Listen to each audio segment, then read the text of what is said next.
तो एकदम हम प्रीलिम्स से शुरू करते हैं, है ना। तो देखो मैं कुछ मतलब आपको कुछ ऐसे पॉइंट्स बताऊंगी जो आपको मतलब की फैक्टर्स हैं कि ये चीजें हमें माइंड में रखनी है। मतलब प्रिपरेशन के टाइम हमें ऐसा प्लान करना है कि पहली बार में निकालना है ना। तो रिजल्ट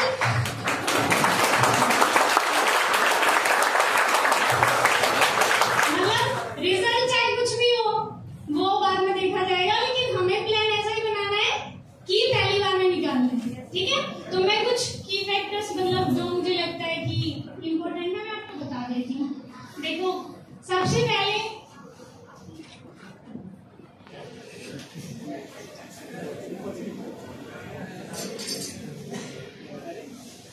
देखिए सबसे पहले सिलेबस पढ़ा होगा आप सबने। प्रिंट आउट निकाल लिखा है या साइड से पढ़ा है, बस हाथ से लिखा है। हाँ ठीक है। तो सबसे पहले क्या करना है, सिलेबस। मैंने सिलेबस वेबसाइट से निकाल के और अपने हाथ से लिखा था।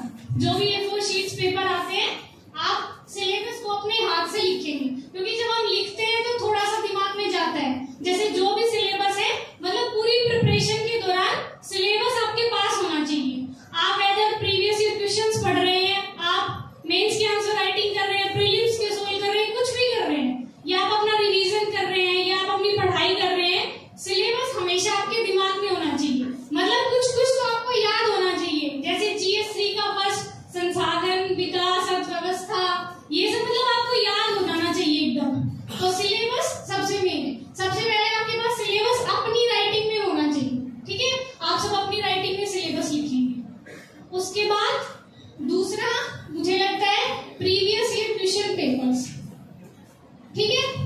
मतलब 2014 से लेके और अब तक 2014 से लेके अब तक जितने भी मतलब हमारे मेंस के क्वेश्चन पेपर्स हैं, मैंने क्या किया था, देखो GS4 का तो हम लिख नहीं सकते क्योंकि उसमें केस स्टडी है तो हम हाथ से नहीं लिख सकते, लेकिन GS1, 2, 3 मतलब मैक्सिमम आपको 2 से 3 घंटे लगेंगे कि आप उसको लिखेंगे अपने हाथ से। लेकिन जब आप लिखेंगे तो आपको एक पैटर्न पता चल जाएगा कि ऐसे ऐसे यूपीएससी क्वेश्चन पूछता है। पहले आपके पास सिलेबस है, उसके बाद आपके पास क्वेश्चन पेपर है, तो आपको पता चल जाएगा कि ये वाला सिलेबस है और इसमें से यूपीएससी ऐसे क्वेश्चंस फ्रेम करता है, ठीक है। तो प्रीवियस क्वेश्चंस आपके पास होने चाहिए और अपनी राइटिंग में, ठीक है। ज्यादा टाइम नहीं लगता है, 2 से 3 घंटे लग जाएंगे, ठीक है। लेकिन उससे आपके मतलब आपको एक आइडिया हो जाएगा मोटा मोटा कि मतलब ऐसे मतलब यूपीएससी ऐसे क्वेश्चंस पूछता है, ठीक है। उसके बाद तीसरे नंबर पे आएंगे हम सोर्सेस।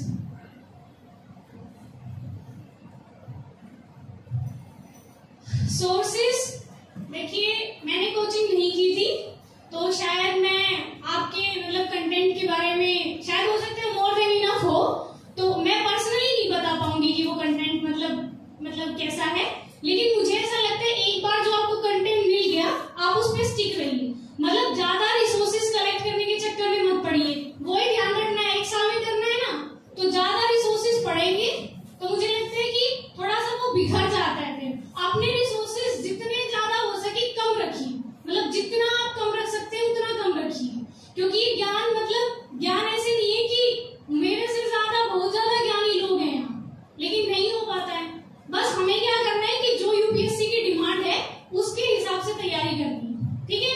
तो रिसोर्सेज ज्यादा कलेक्ट नहीं करने, थोड़े रिसोर्सेज रखने हैं, लेकिन मल्टीपल टाइम्स रिवीजन करना है। तो रिसोर्सेज आपके पास होंगे ही।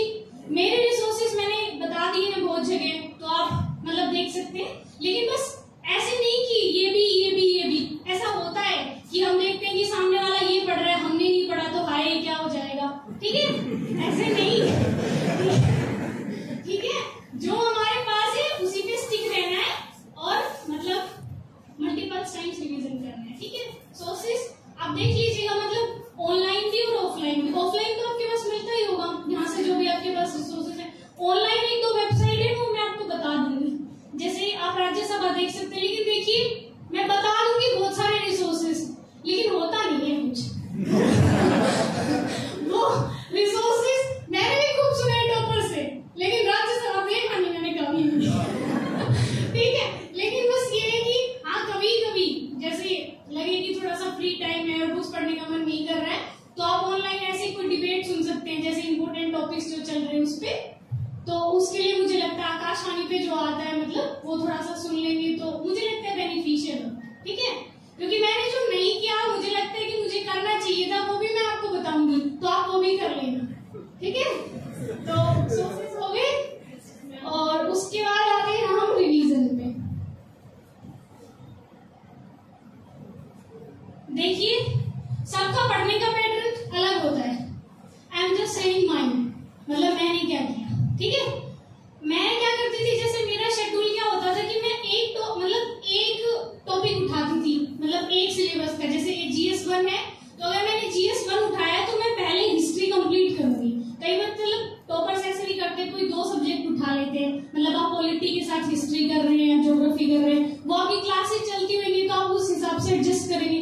लेकिन मैं ऐसे ही करती थी कि एक सब्जेक्ट पढ़ती थी, ठीक है, और एक सब्जेक्ट के साथ हमारा करंट अफेयर्स भी चल रहा है, न्यूज़पेपर भी चल रहा है, फिर रिवीजन भी करना है। तो मुझे लगता है कि मैं एक सब्जेक्ट लेके चलती थी। जैसे मेरा हिस्ट्री शुरू हुआ तो जैसे NCERT शुरू की मैंने, उसके बाद जो स्टैंडर्ड बुक्स होती है वो शुरू की, उसके बाद दोबारा से रिवीजन किया।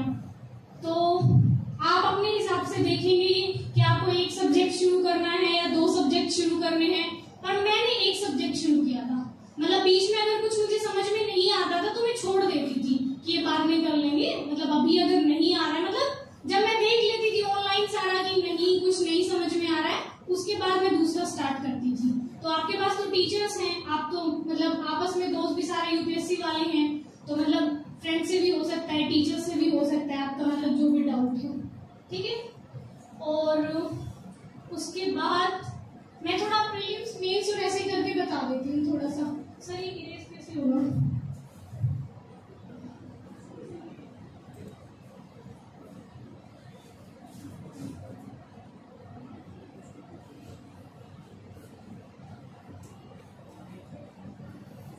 देखिए प्रीलिम्स में पता है 2 पेपर, पहला GS वाला, दूसरा ठीक है। अभी प्रीलिम्स आप सब देंगे ना इस बार 24 में? 24 कोई देगा, कोई नहीं ठीक है। पहला पेपर GS वाला, ठीक है, और दूसरा पेपर CSET। देखिए मैं इतना कहूंगी कि अभी प्रीलिम्स थोड़ा टफ होता जा रहा है, तो प्रीलिम्स को मतलब हम लाइटली ना लें, और हिंदी मीडियम में तो वैसे ही प्रीलिम्स में थोड़ा सा होता है डिफिकल्ट, है ना। तो प्रीलिम्स को आप एकदम छोड़े ना, पूरा फोकस रखें। मेंस पे तो रखना ही है क्योंकि रैंक वही बनाएगा, लेकिन प्रीलिम्स को हल्के में नहीं लेना है, ठीक है। तो सबसे पहले मैं CSET बता देती हूँ। देखिए CSEट, क्योंकि मेरा साइंस बैकग्राउंड था, मेरा मैथ्स ठीक था, मेरी इंग्लिश ठीक थी, तो शायद मैं उतना कंफर्टेबल नहीं हूँ CSET के लिए, लेकिन आपकी क्लासेस चलती होंगी तो CSET आप देख लीजिएगा। मतलब CSET में वैसे भी क्वालिफाई की है, लेकिन वैसे कोई हल्के में नहीं लेना है ना। बच्चों को मैंने देखा है, कई बच्चे मतलब मेरे साथ भी थे जिनका GS में 120 स्कोर हो रहा था और CSET नहीं हुआ। तो ऐसा नहीं करना है कि CSET को एकदम लाइटली ले लेना है। CSET भी पढ़ना है, लेकिन पता है ना मतलब इसी से बनता है, लिस्ट इसी से बनेगी, तो इस पे फोकस रखना है, लेकिन इसको भी साथ साथ लेके चलना है। तो CSET के लिए थोड़ा सा मैं नहीं बता पाऊंगी, लेकिन बस यही है कि मैं ऐसे करती थी CSET में कि मैक्सिमम मैथ्स वाले क्वेश्चन सोल्व करती थी। मैंने तो अपने नंबर नहीं देखे, लेकिन बच्चों ने देख लिए कि दिव्या मैम 1-2 नंबर से ही हुई है, 3 नंबर से ही हुई है, तो मतलब होना ही है, बस क्वालिफाई करना है, उसमें टॉप थोड़ी करना है। तो बस मैंने ऐसे किया था, मैक्सिमम मैंने मैथ्स वाले क्वेश्चन अटेम्प्ट किए थे, ताकि मतलब मेरे एकदम आंसर निकल गए थे, तो मुझे पता था ये ठीक ही है। तो मैं अटेम्प्ट भी ऐसे ही करके आई थी, एकदम मतलब ऐसे करके कि हाँ बस पास होना है, क्वालिफाई करना है, और वही। तो CSET का आप देख लीजिएगा। मैं GS का बता देती हूँ थोड़ा सा। देखिए 100 क्वेश्चन आते हैं, ठीक है। मैक्सिमम अगर आप अच्छे से पूरी ईमानदारी से पढ़ते हैं तो मैक्सिमम 40 क्वेश्चन ऐसे मिलेंगे जो आपको लगेगा कि हाँ आते हैं, थोड़ा बहुत कुछ कर लेंगे, है ना, शायद आते हैं, लेकिन 60 क्वेश्चन ऐसे होंगे जो आपको मतलब वहां अगर आप मेंटली स्टेबल हैं और एक्टिव हैं तो ही कर पाएंगे, ठीक है। क्योंकि एलिमिनेशन मेथड आपको पता ही है, वो अपनाना पड़ेगा। और जितना हमने पढ़ा है, देखिए UPSC थोड़ा सा अब डायनेमिक हो रहा है, मतलब इंटरकनेक्टेड करके पूछता है। जैसे करंट में अगर कोई न्यूज चल रही है तो उसका वो बेसिक पूछेगा, उसकी हिस्ट्री उठा के पूछेगा, तो ऐसे हमें डायनेमिक अप्रोच लेके पढ़ना है, ठीक है। तो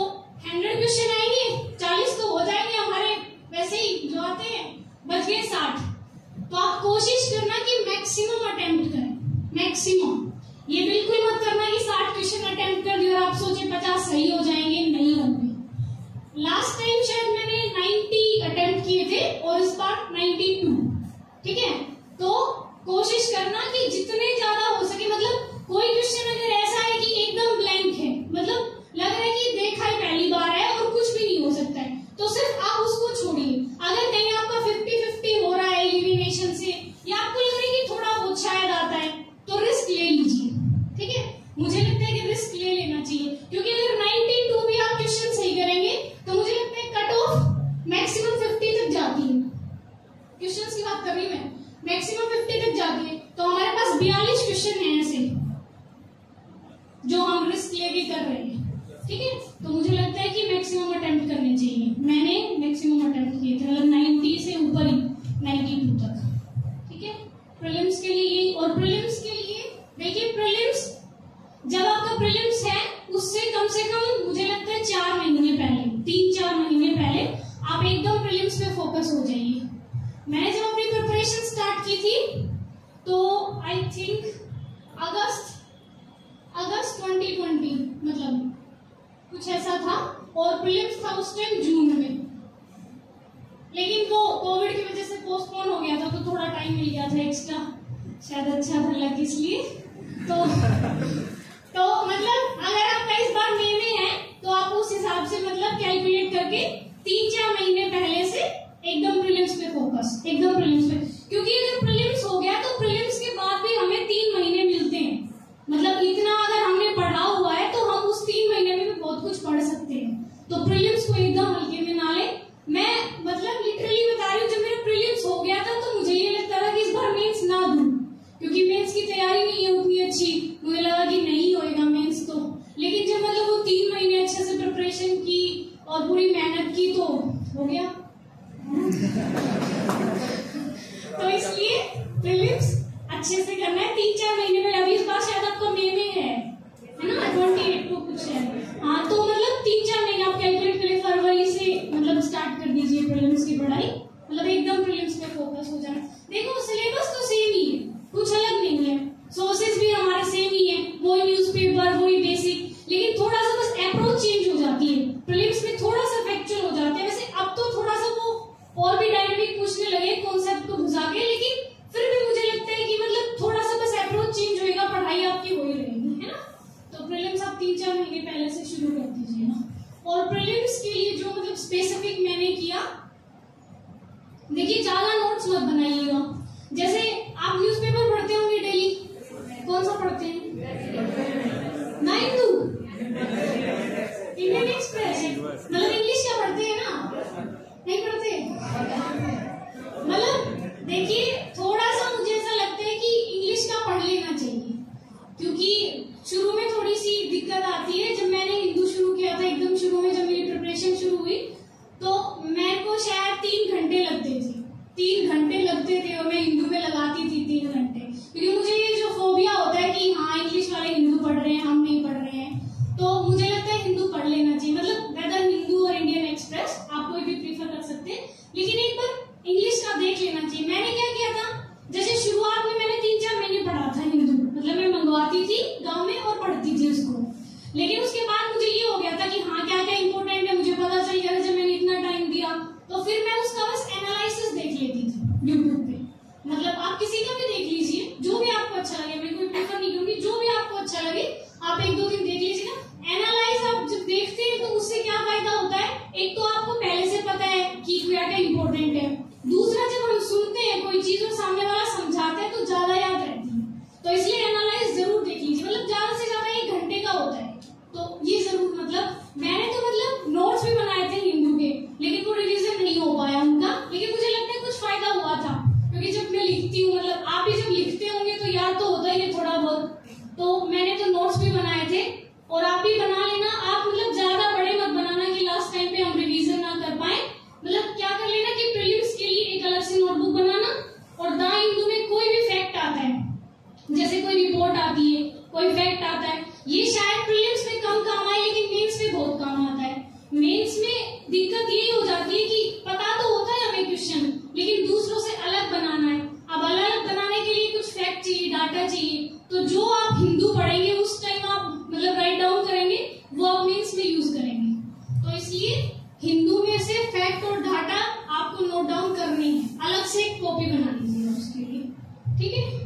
और एक प्रीलिम्स के लिए क्विज मुझे लगता है थोड़ा सा जरूरी है। मतलब मैंने बहुत की थी ऑनलाइन भी, टेस्ट सीरीज तो मैं बताऊंगी बाद में, क्विज भी मैंने की थी ऑनलाइन। दृष्टि की वेबसाइट पे भी आती है, आप वहां देख लीजिए, या कहीं भी जहां भी आपको अच्छा लगे यूट्यूब पे। अगर मतलब प्रीलिम्स के हिसाब से कोई क्विज हो रही है तो क्विज कर लीजिएगा, उससे मतलब थोड़ा आइडिया हो जाता है। जैसे हिस्ट्री में अगस्त प्रस्ताव है, उसको हम पढ़ लेते हैं कि ये बातें थी 3-4, लेकिन जब क्विज होती है तो अपने हिसाब से बनाते हैं, तो उस टाइम हमें ये पता चलता है कि हाँ ये वाला पॉइंट हमसे छूट गया था।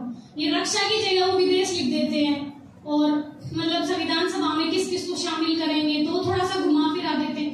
तो जब हम क्विज करेंगे तो पता चल जाएगा कि शायद ये पॉइंट हमसे छूट गया था, तो इसलिए क्विज जरूरी है, ठीक है। और टेस्ट सीरीज प्रीलिम्स से मतलब मैंने शायद 60 लगाए होंगे, 60 मतलब टेस्ट किए थे मैंने। ऐसे तो नहीं दिए कहीं टेस्ट, मैंने मतलब ले लिए थे वहीं से, और मतलब प्रिंटेड, और मैं बस कर लेती थी और फिर मैच कर लेती थी, और फिर उसका जो भी सॉल्यूशन था जो मुझे नोट डाउन करना होता था वो नोट डाउन।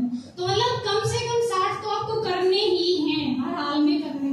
और ऐसे नहीं कि कर लेने और फिर बस छोड़ देने कि ठीक है इतना सही हो गया। मतलब करने के बाद हमें उसका सॉल्यूशन भी देखना है, ये भी देखना है कि कहाँ गलती हुई, कौन सा हमें नहीं आया, कौन सा आया। तो मतलब 2 महीने पहले अगर आप डेली भी एक टेस्ट करेंगे तो 60 मतलब मोर देन इनफ है, इतना ठीक है।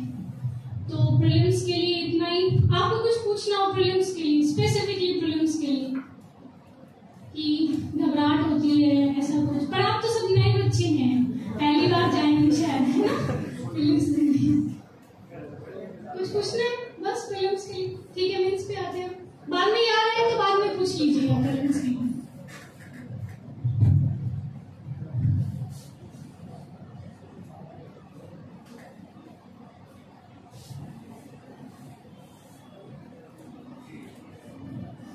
मेंस में देखिए पैटर्न आपको सबको पता है, कितने पेपर होते हैं, GS1, GS2, GS3, GS4। ऐसे का होता है, सबसे जो इम्पोर्टेंट है वो हमारा ऑप्शनल होता है ना, और फिर कंपल्सरी होता है। कंपल्सरी में हिंदी में तो हमें दिक्कत होती नहीं है, देखते ही नहीं है हिंदी वाला तो, है ना। इंग्लिश वाला थोड़ा सा देखना पड़ता है कि हाँ कहीं गड़बड़ ना हो जाए। तो कंपल्सरी सबसे पहले बता देती हूँ। जैसे कंपल्सरी के लिए कुछ नहीं पढ़ना, मतलब बिल्कुल बढ़त नहीं लेनी कंपल्सरी वाले की कि हाई इंग्लिश का है, नहीं ऐसे कुछ नहीं। बस अगर आप डेली हिंदू पढ़ रहे हैं, इंडियन एक्सप्रेस पढ़ रहे हैं, तो इतनी इंग्लिश तो आपकी वैसे ही ठीक हो जाएगी, ठीक है।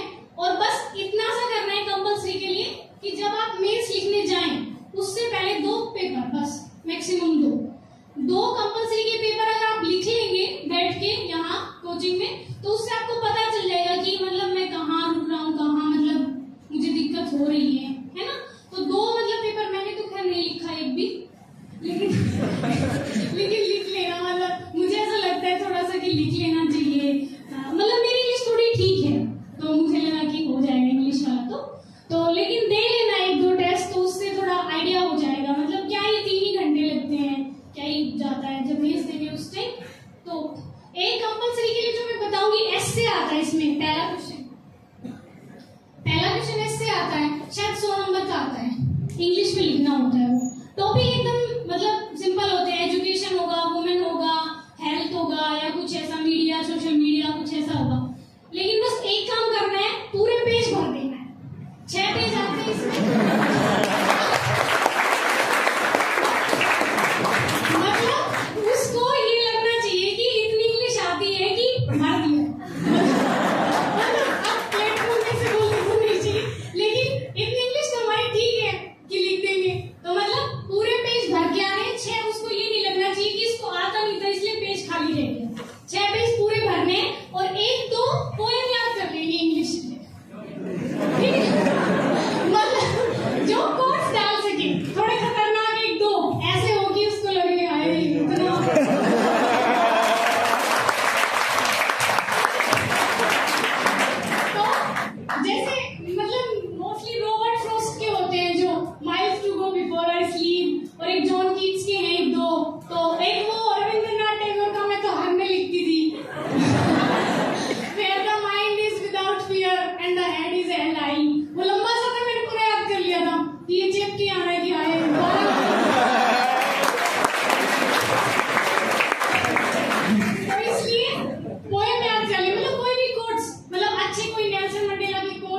कोई पोयम हो जो अच्छे हो, मतलब ऐसे नहीं कि कुछ भी थोड़े से स्टैंडर्ड वाले हों, नेल्सन मंडेला के, गांधी जी के हैं, विवेकानंद के हैं, ऐसे कोट्स।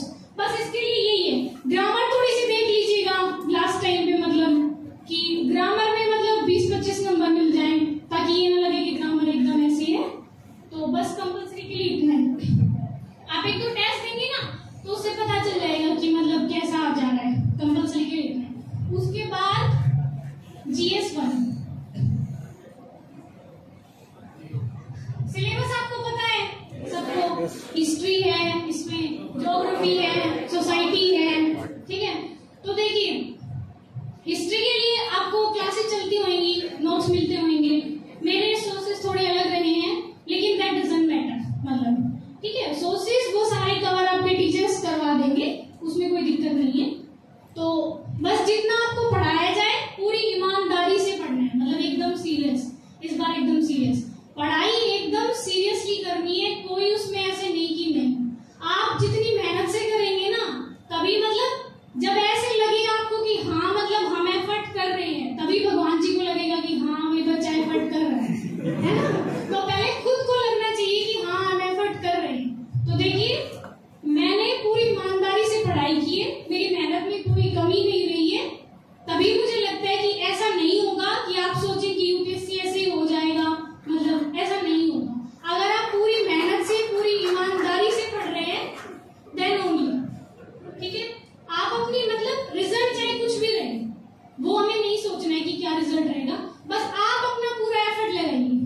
आप अपना पूरा एफर्ट लगाइए, पूरी ईमानदारी से पढ़िए। जो आपको क्लास में पढ़ाया जा रहा है, जो आपको रिवीजन के लिए बोला जा रहा है, जो आपके डेली के टारगेट्स हैं, आप एकदम कंप्लीट करिए उनको।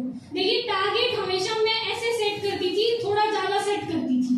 जैसे मान लो एक दिन में स्पेक्ट्रम के 500-200 पेज पढ़े जाते हैं, मैं 250 लेके चलती थी कि यार 250 पढ़ने, क्योंकि मुझे पता था पढ़े तो जाएंगे नहीं 250 लेकिन मैं सोचती थी 250 पढ़ने, तो मैं 180 तक पहुंच जाती थी। पढ़ने होते हैं 200, मैं 250 लेके चलती थी तो 180 तक पूरे हो जाते थे। अगर इतना भी हो गया कि आप अपने डेली टारगेट्स के 60-70% भी पूरा कर रहे हैं, आप रात को सो रहे हैं जाके, तो आपको ये फील हो रहा है कि हाँ मैंने मेहनत की है और जितना मेरा टारगेट था शायद कंप्लीट हो गया, तो मुझे लगता है मतलब ऐसी कोई भी रुकावट नहीं आएगी जो आपको IAS बनने से रोक दे, ठीक है। ठीक है, वापिस आते हैं GS1 पे। देखिए GS1 में थोड़ा सा बेसिक अच्छे से पढ़ना है। जैसे हिस्ट्री है, आपको फ्रीडम स्ट्रगल एकदम अच्छे से पढ़ना है, क्योंकि उससे आएगा ही। ज्योग्राफी के क्लाइमेटोलॉजी है या फिजिकल ज्योग्राफी है, ओशनोग्राफी है, जो भी है इसमें थोड़ा बेसिक पूछते हैं, मतलब बेसिक आपको अच्छे से करना है। अर्थक्वेक्स के बारे में, डिजास्टर्स के बारे में, जो भी मतलब बेसिक आपको अच्छे से करना है फर्स्ट वाले पेपर में।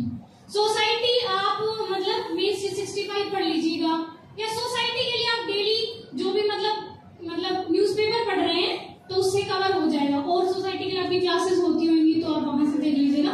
लेकिन इसमें मुझे लगता है थोड़ा बेसिक का ज्यादा रोल होता है। करंट अफेयर्स GS1 में थोड़ा सा कम होता है, बेसिक ज्यादा होता है, तो इस पे आप बेसिक पे एकदम कमांड रखिए GS1 में, ठीक है।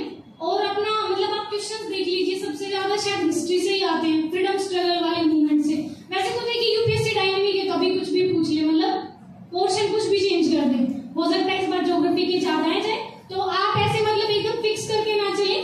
जो भी आपका सिलेबस है, जो भी यूपीएससी का सिलेबस है, वो सारा अच्छे से कवर करें, ठीक है।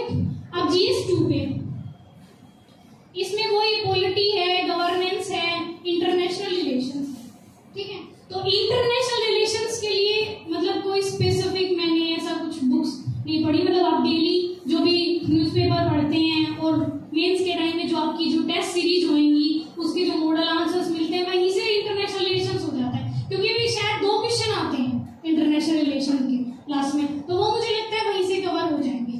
मतलब देखिए स्मार्ट वर्क करना है, 1 साल में करना है तो स्मार्ट वर्क करना है। अब इतना वास्ट सिलेबस है, अगर हम सारी चीजें सोचे कि सारे रिसोर्सेज कंप्लीट करें तो शायद रिवीजन के लिए उतना टाइम नहीं मिल पाएगा। तो इसलिए अपने रिसोर्सेज लिमिटेड रखने हैं और उनको ज्यादा से ज्यादा बार रिवाइज करना है, ठीक है। तो GS2 के लिए पॉलिटी ये एकदम अच्छे से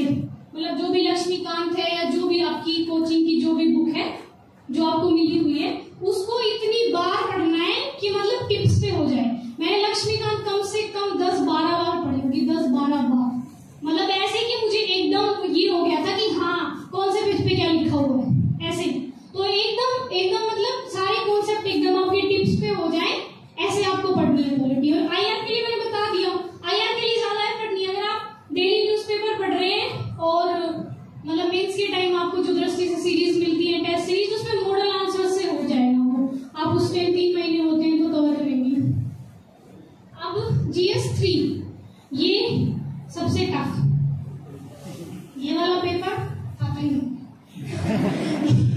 इसमें इकोनॉमिक्स है, डिजास्टर मैनेजमेंट है, और भी बहुत सारे हैं, क्या है, सिक्योरिटी है, साइंस एंड टेक है। हाँ, इसमें थोड़ा सा डायनेमिक होता है और थोड़ा इसमें करंट ज्यादा आता है।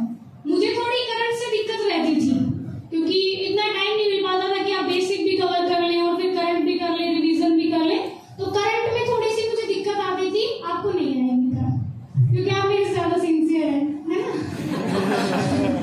तो करंट अफेयर्स के लिए मैंने बता दिया, आपको न्यूज़पेपर पढ़ेंगे आप, और आपकी क्लासेज जो चलती हैं इकोनॉमिक्स के लिए, और सिक्योरिटी का, डिजास्टर मैनेजमेंट का मतलब बेसिक आइडिया हो, जैसे NDRF है, NDMA की जो गाइडलाइंस हैं, सब में वही है। मतलब कोई भी आपदा आएगी तो आप कैसे, मतलब क्या क्या स्टेप्स होंगे आपके, तो वो सारे, ठीक है। आप GS4 ये वाला पेपर सबसे अच्छा है हमारे लिए, GS4 मतलब इसमें हम सबसे ज्यादा स्कोर कर सकते हैं, लेकिन इसको मतलब ऐसे लाइटली लेंगे ना। लास्ट टाइम मैंने ऐसे ले लिया था तो शायद मार्क्स उतने अच्छे नहीं आ पाए, तो इसको, इसमें सबसे ज्यादा मार्क्स आ सकते हैं GS4 में, इसलिए इसको एकदम अच्छे। और इसमें पढ़ना भी ज्यादा नहीं है, मतलब जो भी आपकी बुक्स हैं, जो बेसिक आपका मतलब सिलेबस है, उसके हिसाब से जो आपको कोचिंग से मिली है, जो भी आप पढ़ेंगे वो एक बार पढ़ लेनी है। उसके बाद तो ये मतलब प्रैक्टिकल है, आपको केस स्टडी मिलेगी, आपको सोल्व करनी है। और केस स्टडी के लिए मैं कहूंगी आपकी टेस्ट सीरीज ले लेंगे, मतलब जितनी ज्यादा से ज्यादा आप केस स्टडीज देखेंगे उतने मतलब आपको ये रहेगा कि हाँ मतलब ये मैंने सोल्व कर ली, ये वाली प्रॉब्लम, ये वाली प्रॉब्लम। तो GS4 के लिए मुझे लगता है टेस्ट सीरीज सबसे मतलब लगानी चाहिए सबसे ज्यादा GS4 के लिए। और मैं आपको केस स्टडी का थोड़ा सा बता दूंगी कि कैसे लिखना है उस टाइम, ठीक है। तो GS4 के लिए अब आ जाते हैं ऑप्शनल में, ये मेरा फेवरेट, ठीक है।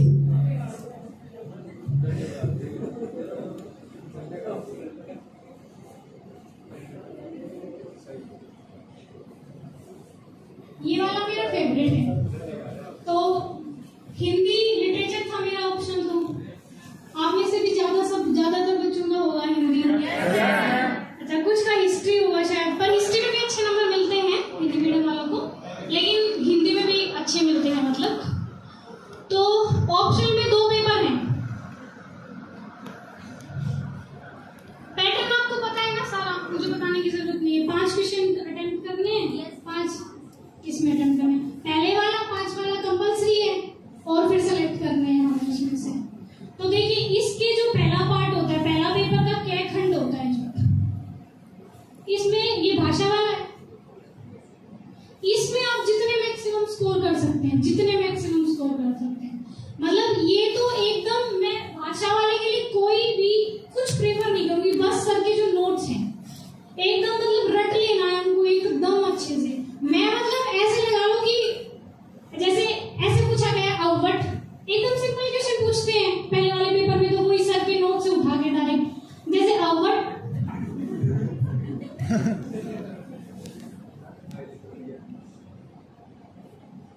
जैसे अवट की विशेषताएं पूछता है वो व्याकरणिक, तो एकदम मतलब कट कॉपी पेस्ट कर देना है वहां से, एकदम मतलब नोट्स एकदम रट लेना। इसका जो पहला पार्ट है ना, क्या खंड जो भाषा वाला है, वो सीधा नोट्स में से आएगा। मैंने कोई क्लासेस नहीं ली, सिर्फ नोट्स पढ़े थे, सिर्फ नोट्स। लेकिन नोट्स मैंने इतनी बार पढ़े थे कि मतलब एकदम मुझे याद हो गए थे। जैसे सर का जो पहला पॉइंट लिखा हुआ है ना नोट्स में, मैं पेपर में वो पहले नंबर पे लिख के आई, दूसरा है वो दूसरे नंबर पे लिखी। मतलब इस कदर मैंने उसको रट लिया था कि पहला वाला पॉइंट पहले नंबर पे, दूसरा वाला दूसरे पे, ऐसे। और भाषा खंड में मतलब ये हमारे पास होता है कि वो एकदम कुछ अलग नहीं पूछेंगे, सीधा पूछेंगे। आप देख लीजिएगा इस बार का पेपर जो ऑप्शन को हुआ है, लास्ट बार का जो हुआ है, सीधा पूछेंगे कि अवट की व्याकरणिक विशेषताएं बताएं, और सर के नोट्स में सीधा हेडिंग है कि अवट की व्याकरणिक विशेषताएं, तो आपको सीधा कॉपी पेस्ट करना है। तो ये वाला जो खंड है, इसके लिए मैं सिर्फ सर के नोट्स प्रीफर करूंगी। आप तो शायद क्लासेस में देखते होंगे, तो और आपके कॉन्सेप्ट्स क्लियर होंगे उस चीज के लिए, तो इसके लिए बस ये। और लास्ट में टेस्ट सीरीज, तो वो मैं बता दूंगी लास्ट में। फिर सेकंड वाला है, उसमें वही आदिकाल वाला सारा रीतिकाल, सारा जो भी हमारा सिलेबस है, पढ़ना नोट से ही है, सर की क्लासेस से ही पढ़ना है। लेकिन मैं बस इसका मैं इसमें से अटेम्प्ट करती थी, इसमें से मतलब मुझे इस बार 145 मिले हैं इस वाले में, तो मतलब गुड स्कोर है। तो इस वाले में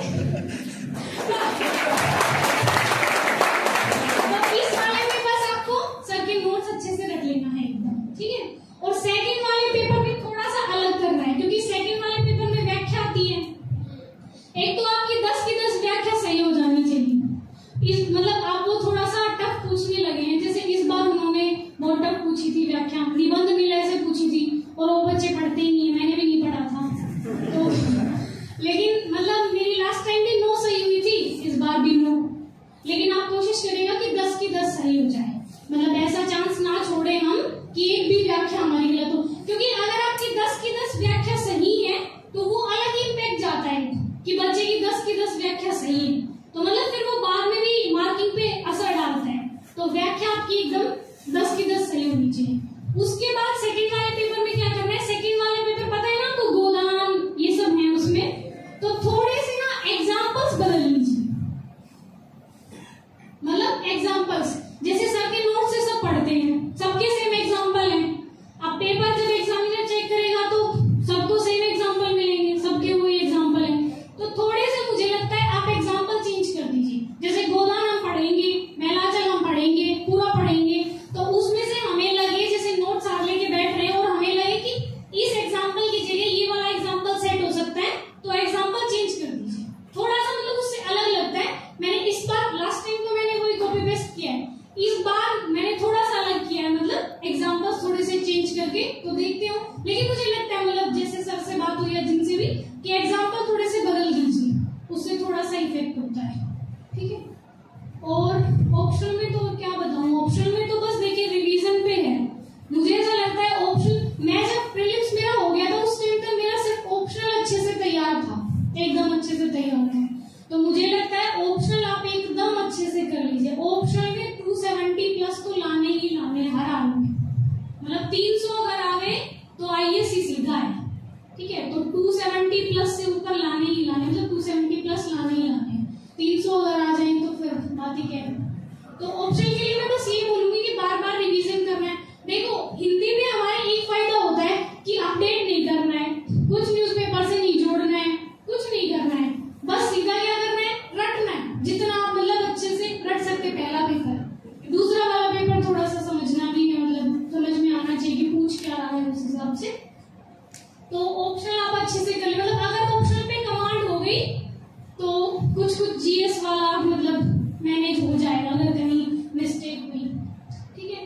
और टेस्ट सीरीज, जैसे ऑप्शन के 16 टेस्ट मिलते हैं, वो लिखने हैं, मन नहीं करेगा बिल्कुल लिखने का, मैंने तो 2 ही लिखे थे लेकिन लिखने हैं बिल्कुल भी। मैंने सोचा था लास्ट टाइम की इस बार अगली बार सारे लिखूंगी, लेकिन इस बार 3 तक ही हुआ 3 लेकिन लिख लेना, क्योंकि मैंने चाहे लिखे नहीं हो, लेकिन मैंने सारे मतलब जितने भी टेस्ट है उनकी फ्रेमिंग कर ली थी। जैसे टेस्ट लेके और पहला क्वेश्चन है तो मैं क्या लिखूंगी, और फिर देख के अच्छा इसमें ये वाला मैंने नहीं लिखा, तो मतलब एक टाइप से वो यही हो जाता है कि आप फ्रेमिंग ऐसे कर ले कि आपकी मतलब नजरों से सारे क्वेश्चन निकल जाएं। अगर ये वाला है तो ऐसे लिखना। देखो लिखना थोड़ा टफ होता है, और उस टाइम मेंस के टाइम इतना प्रेशर होता है कि आपको ये भी करना है, ये भी करना है, और फिर लिखना। लेकिन फिर भी मुझे लगता है थोड़ा सा डिसिप्लिन हो जाना चाहिए और लिख लेना, मतलब कम से कम 8-9 तो लिख ही लेना। मतलब कोशिश करना कि सारे एक बार, मतलब जो डेली टेस्ट आपके होते होंगे, तो आप तो वैसे लिखते होंगे डेली टेस्ट, हमने तो नहीं लिखे, तो मतलब लिखना अच्छे से है, ताकि मतलब वहां पे जाके टाइम इतना कम होता है कि आप सोच नहीं सकते हैं। बस आपको क्वेश्चन पढ़ना है, उसकी डिमांड को समझना है, उसके बाद सीधे लिखना है। इतना टाइम नहीं होता है कि हम सोचे कि अच्छा ये वाला एग्जाम्पल था। बस इतना मतलब आपकी प्रैक्टिस हो जानी चाहिए कि क्वेश्चन सीधा पढ़ा, डिमांड समझी और सीधा राइटिंग स्टार्ट की। मुझे एक रहता था ब्लैक पेन वाला कि क्या करें, ब्लैक पेन यूज करें ना करें, थोड़ा सा टाइमिंग ऐसा होता है। तो लास्ट टाइम मैंने खूब ब्लैक पेन यूज किया था, मतलब जितना मुझसे हो पाए, GS में भी और ऑप्शनल में भी ब्लैक पेन अच्छे से यूज किया था, हेडिंग वेडिंग। लेकिन आप अपनी स्पीड देख के करिएगा, मतलब क्वालिटी के चक्कर में क्वांटिटी से बिल्कुल कॉम्प्रोमाइज नहीं करना है कि आप ब्लैक पेन यूज कर रहे हैं और क्वेश्चन हो रहे हैं 16 ही, ऐसे नहीं, ठीक है। ब्लैक पेन आप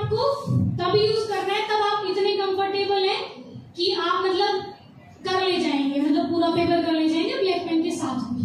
तो इस बार मैंने थोड़ा कम यूज किया, तो मैंने सोचा क्वालिटी पे ध्यान देते हैं इस बार, तो थोड़ा सा ब्लैक पेन। लेकिन आप अपनी कंफर्टेबिलिटी के हिसाब से देखिए कि अगर आपको लगे कि आपकी स्पीड अच्छी है और आपको याद भी अच्छे से है तो थोड़ा सा यूज कर लीजिएगा, उससे थोड़ा ठीक लगता है। मतलब जेल पेन, बॉल पेन, मैंने क्वेश्चन देखे हैं ये वाले बच्चों के, तो मैं उस हिसाब से बता रही हूँ।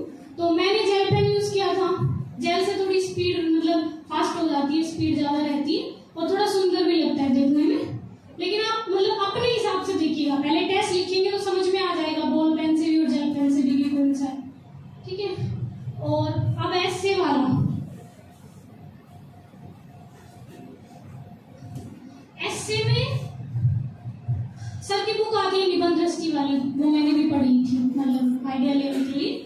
और एक निशान जैन सर की आती है, वो भी आप देख लीजिएगा, उसमें अच्छे ऐसे मतलब मुझे लगता है कि देखनी चाहिए आप।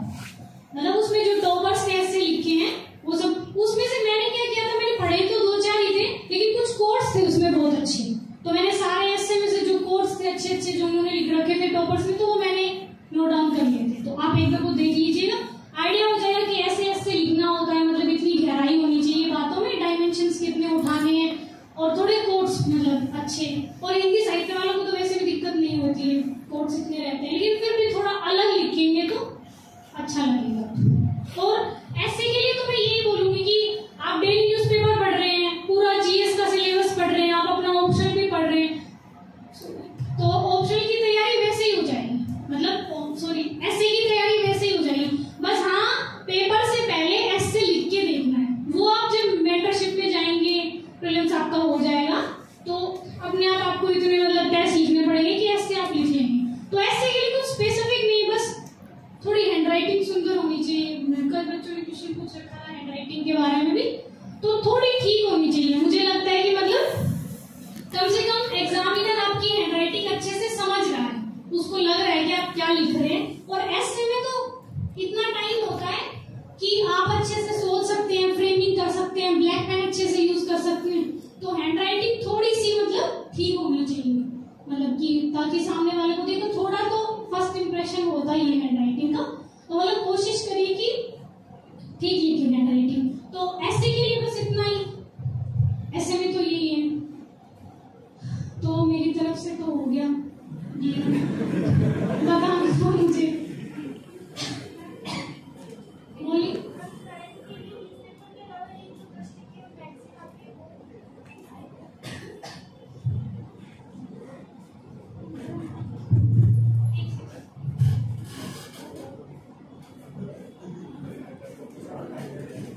देखिए मैगजीन मैंने तो नहीं पढ़ी, मतलब पर आपको पढ़ लेनी चाहिए, आपके पास अगर टाइम है और आपको लगे कि अच्छी होती है। मैंने आप बाद में देखी है कि हाँ अच्छी होती है, मतलब उस टाइम शायद टाइम की इतनी कमी थी और शायद हमारे घर में तो अवेलेबल नहीं होती थी, तो इसलिए मैं नहीं पढ़ पाई। तो मैगजीन मैंने कोई नहीं पढ़ी, ना योजना पढ़ी, ना कुरुक्षेत्र पढ़ी, कुछ नहीं पढ़ी, ना रीजन की पढ़ी मंथली। हाँ बस लास्ट में मेंस के टाइम पढ़ी थी, एक बार देख लिया था ऊपर से कि मतलब थोड़ा सा बुक्स उसमें आती है ना अच्छी अच्छी बुक्स, तो ऐसे के लिए बुक्स को मतलब आपको क्वालिटी वाला देखना है, उसमें बुक्स आती हैं, शायद मैंने कॉलम देखा है मैगजीन में, कोई अच्छी बुक आती है तो उसके बारे में कुछ सिनॉप्सिस सा होता है उसका, तो वो नोट डाउन करेंगे आप और ऐसे में लिखेंगे तो मुझे लगता है कि अगर आपके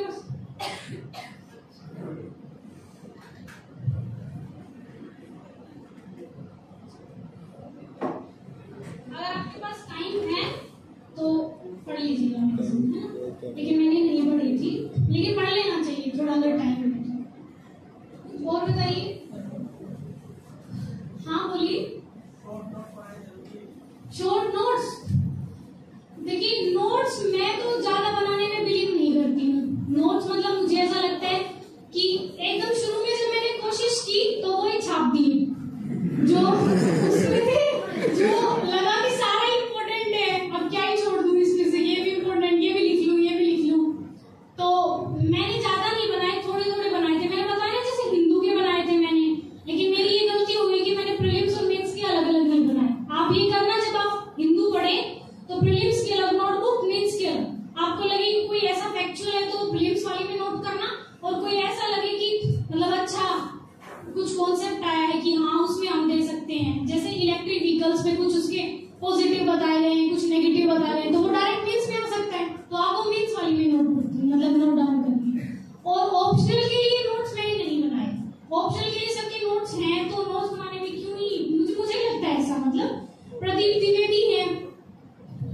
होगा ना उनका भी, आपने हिंदी साहित्य में उनके बहुत अच्छे मार्क्स हैं।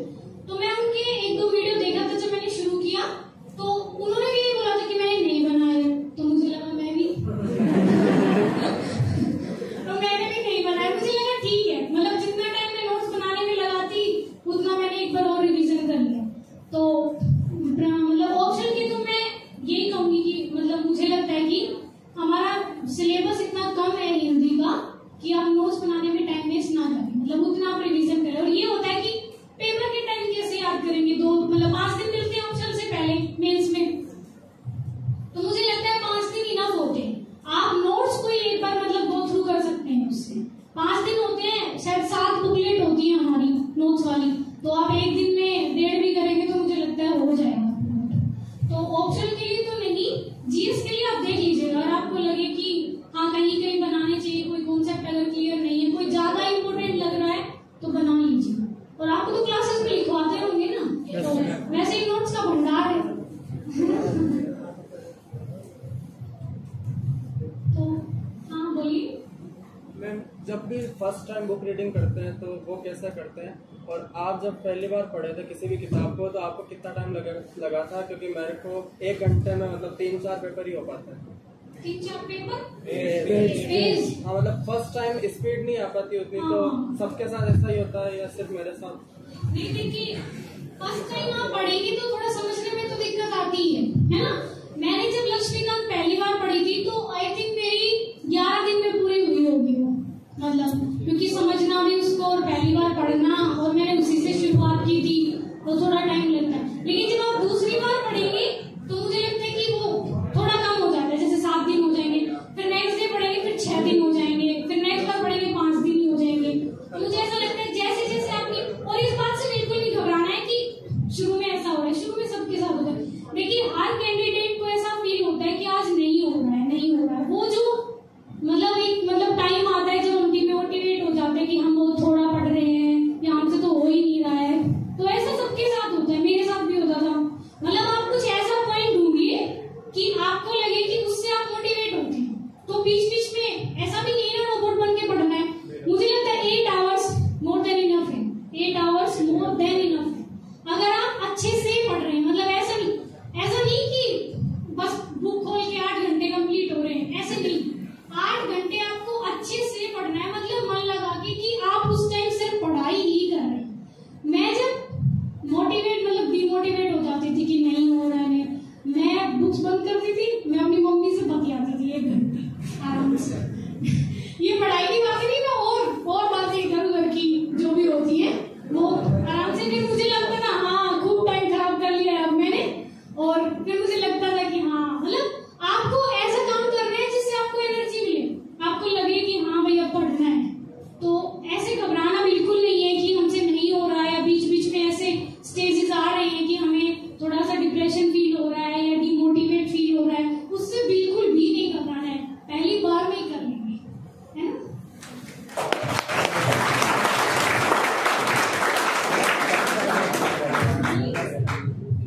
Hello, good evening ma'am. Good evening ma'am, मैं ये पूछना चाहती हूँ कि प्री को लेके अंदर बहुत डर रहता है कि प्री नहीं निकलेगा तो मैम कहाँ से निकालेंगे।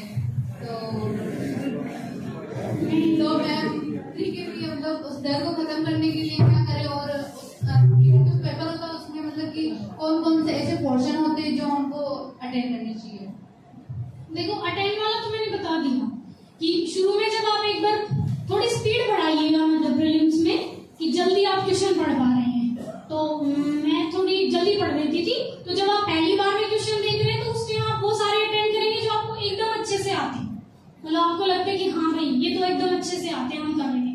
फिर जब आप दोबारा करेंगे, मैं क्या करती थी, जैसे जब अटेंड करती थी जो आ गए वो तो सीधा निशान लगा लिया, और जो मेरे को लगता था थोड़ा डाउट है, मतलब मैं करूंगी जरूर लेकिन थोड़ा डाउट है, उन पे मैं ऐसे मतलब सर्कल लगा देती थी, ताकि जब दोबारा मैं मतलब आऊं गो थ्रू करूं तो मुझे आसानी रहे कि हाँ ये वाला करना है अटेम्प्ट हर हाल में, बस ध्यान से देखना है।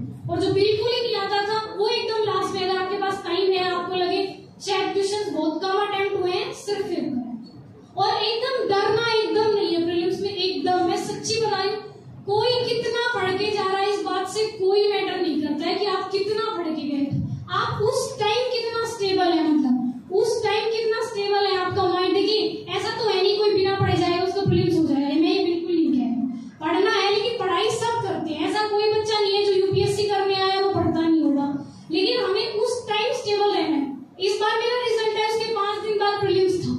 और रिजल्ट नहीं आया तो तब तक वैसे पढ़ाई नहीं हुई कि रिजल्ट आएगा तभी देखें, और रिजल्ट आ गया उसके बाद 5 दिन तक तो यही रहा कि रिजल्ट आया। तो एकदम मैं बिना बुक खोले और ऐसे प्रीलिम्स देने गई थी और हो गया प्रीलिम्स, क्योंकि उस टाइम इतना कॉन्फिडेंस था और मतलब शायद पॉजिटिव एनर्जी थी, तो इसलिए शायद, और मुझे लगा लास्ट टाइम से बहुत अच्छा हुआ इस बार, शायद 100 क्रॉस कर जाए स्कोर। तो इसलिए आप उस टाइम कितने मेंटली एक्टिव हैं और स्टेबल है, ये बहुत डिपेंड करता है। तो उस टाइम एकदम घबराना नहीं है, प्रीलिम्स के टाइम ऐसे सोचना है कि हो जाएगा, बस मुझे अच्छे से कंप्लीट करना है, घबराना नहीं है। और पढ़ के तो आप जाएंगे, मेहनत तो आप करेंगी, तो ऐसा तो है नहीं कि ऐसे ही चले जाएंगे।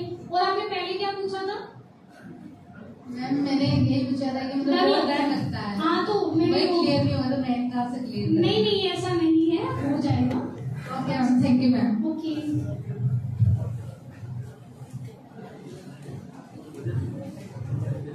एनसीईआरटी कंपलसरी है क्या? एनसीईआरटी आप कौन कौन से सब्जेक्ट की पढ़ी थी और हम कौन कौन से सब्जेक्ट की पढ़े हैं?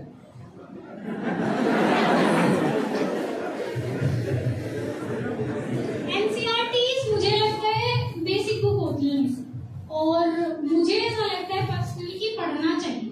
अब देख लीजिए सारे टॉपर्स आई थिंक ऑलमोस्ट ये बोलेंगे कि एनसीईआरटी पढ़नी है। मुझे मतलब जब मैंने प्रिपरेशन स्टार्ट की तो एकदम एनसीईआरटी से शुरू की थी। एनसीईआरटी हिस्ट्री की पढ़नी है, पॉलिटिकल साइंस की पढ़नी है और ज्योग्राफी की और इकोनॉमिक्स की 9th से स्टार्ट होती है। तो 9th वाले में तो कुछ है नहीं, पालमपुर की कहानी है।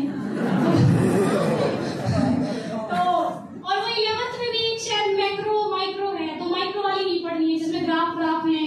वो तो मैं तो ऐसी थी कि मैं तो ग्राफ भी पढ़ दिए थे। तो मतलब आपको स्मार्ट तरीके से पढ़ना है, वो वाली नहीं पढ़नी है जो इसमें मैक्रो है, जिसमें मतलब मुद्रास्फीति और ये सब बताए गए हैं, वो वाला पढ़ना है। मुझे ऐसा लगता है एनसीईआरटी पर पढ़ लेनी चाहिए, मतलब थोड़ा सा ना उनसे कॉन्सेप्ट्स क्लियर हो जाते हैं। जैसे एकदम बचपन से हम पढ़ते ही हैं, मतलब 10th 11th 10th तक तो सभी पढ़ते हैं एनसीईआरटी। तो मुझे ऐसा लगता है कि एनसीईआरटी पढ़ लेनी चाहिए, क्योंकि जो ज्योग्राफी वाली एनसीईआरटी होती है वो तो इतनी इंपॉर्टेंट है, मतलब वो तो पढ़नी ही है, मस्ट है। वो जो उसमें 11th की ज्योग्राफी है, शायद फिजिकल ज्योग्राफी नाम है उसका, भौतिक भूगोल, हाँ वो वाली बहुत इंपॉर्टेंट है, लेकिन थोड़ी हार्ड है। पहली बार पढ़ेंगे तो पता नहीं क्या ही लिख रखा है उसमें, समझ में नहीं आया क्या लिखना है। तो पहले बार में नहीं आएगी, लेकिन वो इम्पोर्टेंट है, मतलब वो पढ़नी ही है वो। तो एनसीईआरटी देख लीजिए, अगर टाइम है तो मुझे लगता है पढ़ लेनी चाहिए। मतलब मैं ये बोलूंगी कि पढ़ लेनी चाहिए। फर्स्ट अटेम्प्ट में 2 पास कर लिया। फर्स्ट अटेम्प्ट में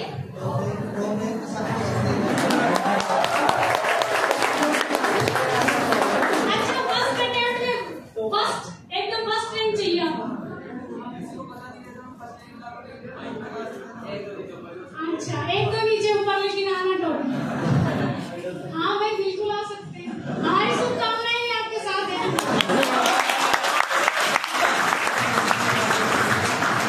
बिल्कुल आ सकते हैं, थोड़ा सा बस वही बात है कि आपकी मेहनत कितनी है, आप कितने ऑनेस्ट हैं। देखिए मुझे ऐसा लगता है कि ईमानदारी बहुत मैटर करती है। आप दूसरों से, अपने घर वालों से, अपने दोस्तों से, अपने टीचर से, सबसे छुपा सकते हैं, लेकिन अपने आप से नहीं छुपा सकते। इसलिए अपने प्रति ईमानदार रहिए। मतलब आपको खुद को ये फील होना चाहिए कि हाँ मैं उतनी मेहनत कर रही हूँ। मैं भगवान जी से यही कहती थी कि मैं जितनी मेहनत कर रही हूँ ना, मुझे बस उतना दे दीजिए। तो शायद मुझे लगता है कि मेरे से जो लोग ऊपर हैं उन्होंने मुझसे ज्यादा मेहनत की होगी, तो इसलिए वो डिजर्व करते हैं। जब आपको खुद को ये फील होगा ना कि हाँ हम मेहनत कर रहे हैं, तभी मुझे लगता है कि, तो इसलिए अपने प्रति ईमानदार रहिए, तो ब्रेक भी आ जाएगी, उसमें क्या बड़ी बात है। Anyone else? Yes.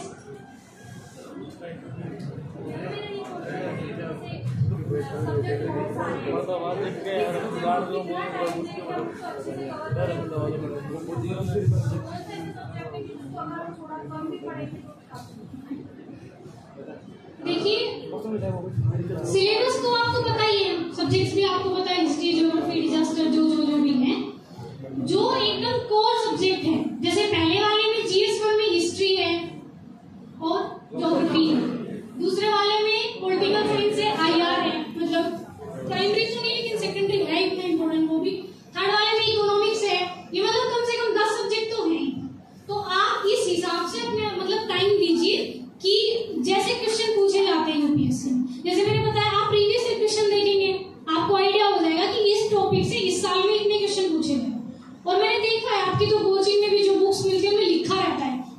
टॉपिक से इस साल में इतने क्वेश्चन आए, तो आपके लिए तो और भी इजी है, तो आप उस हिसाब से टाइम दीजिए। लेकिन देखिए सिलेबस पूरा करना है, मतलब हिस्ट्री का सिलेबस पूरा होना चाहिए आपका, स्पेक्ट्रम जो मतलब जो भी आपका जो भी रिसोर्सेज है, जो भी आपके सोर्सेज हैं वो पूरे होने चाहिए। आपको उस टाइम जब आप मेंस लिख रहे हैं तो ये टाइम ये फील होना चाहिए कि हाँ मतलब मैंने सिलेबस अच्छे से कवर किया है। टाइम मैनेजमेंट देखिए थोड़ा आपको खुद ही करना पड़ेगा उसमें, मतलब आप अगर दिन को पढ़ने वाले हैं या रात को पढ़ने वाले हैं और किस सब्जेक्ट को आप कितना अच्छे से पढ़ जाते हैं। जैसे मुझे इकोनॉमिक्स नहीं आती है तो मुझे उसमें ज्यादा टाइम लगता है, पॉलिटी में अच्छे से पढ़ लेती हूँ तो कम टाइम लगता है। तो इसलिए आपको अपने हिसाब से देखना पड़ेगा कि किस सब्जेक्ट को ज्यादा टाइम देना है, किसको कम देना है। ओके, करंट अफेयर्स जैसे हमारा एग्जाम होता है प्री, तो हम कितने दिन पहले का रेडी करें, कितने टाइम पहले का मैम करंट अफेयर्स की तैयारी हम कैसे करें कि हमारा एग्जाम अगर जून में है प्री है तो हम कितने समय का पहले का उसको रेडी करें। मैंने बताया ना कि एक साल, मतलब एक साल का तो आपको एकदम होना चाहिए। मैंने अगस्त में शुरू किया था, अगस्त 2020 में, और मेरा जून 2021 में प्रीलिम्स था, लेकिन वो थोड़ा पोस्टपोन हो गया था 2 महीने, शायद अक्टूबर में से सितंबर में था कुछ ऐसा। तो मतलब एक साल का तो आपको एकदम कवर करना है। आप थोड़ा ज्यादा कर सकते हैं, अगर आपकी कोचिंग चल रही है तो मुझे लगता है 1 साल से ज्यादा की होती होगी, तो आप इतना तो कवर करिए कि 1-1.5 साल का हो जाए। तो मैम जिनकी हैंड राइटिंग थोड़ी खराब है तो उसके लिए क्या करें, उसको कैसे इम्प्रूव करें।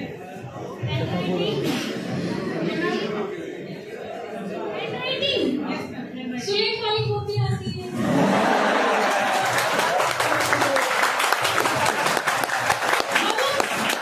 ऐसी खराब है कि आपको उसमें दुख हो रहा है कि हैंडराइटिंग खराब है, तो उसके लिए तो सुलेख वाली कॉपी हो सकती है।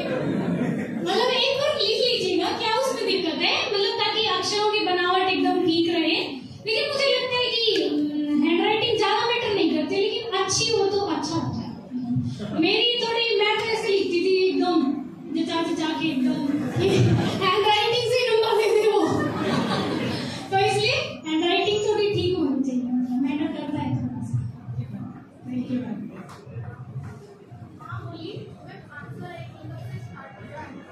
आंसर राइटिंग कब से स्टार्ट करें? देखिए आंसर राइटिंग सबसे इम्पोर्टेंट है, ये वाला पॉइंट शायद मैंने बताया नहीं, आंसर राइटिंग वाला ये ही सब कुछ डिसाइड करेगा। आपके पास कितना ज्ञान है दैट डजंट मैटर, आप उसको अपने एग्जाम में कैसे रिप्रेजेंट करके आ रहे हैं वो मैटर करता है। तो आंसर राइटिंग के लिए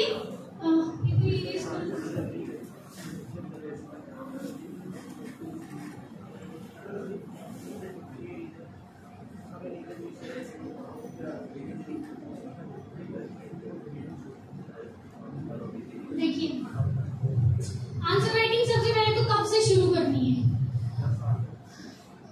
सच्ची बताऊं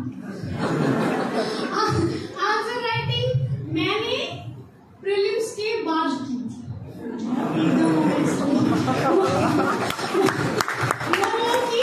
ऐसा भी नहीं है कि मुझे कुछ आता नहीं था इसलिए नहीं की थी, मैं घर थी तो वहां थोड़ा सा मतलब डिफिकल्ट हो जाता है, मतलब चेक करवाना, किससे करवाना है टेस्ट वगैरह, लेकिन मैं ऑप्शन के लिख लेती थी।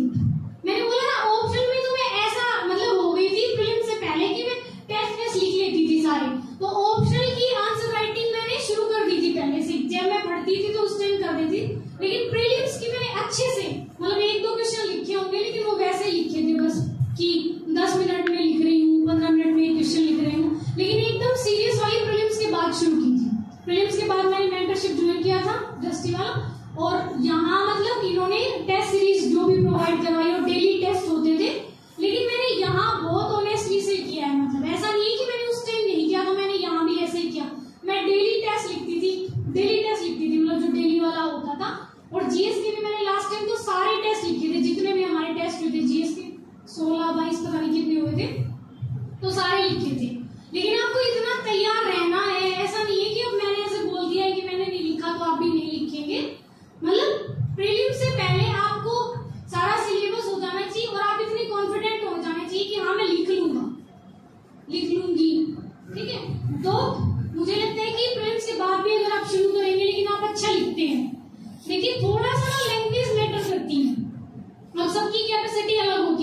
शायद मेरी कैपेसिटी आप जितनी नहीं है और आपकी मेरी जितनी नहीं है।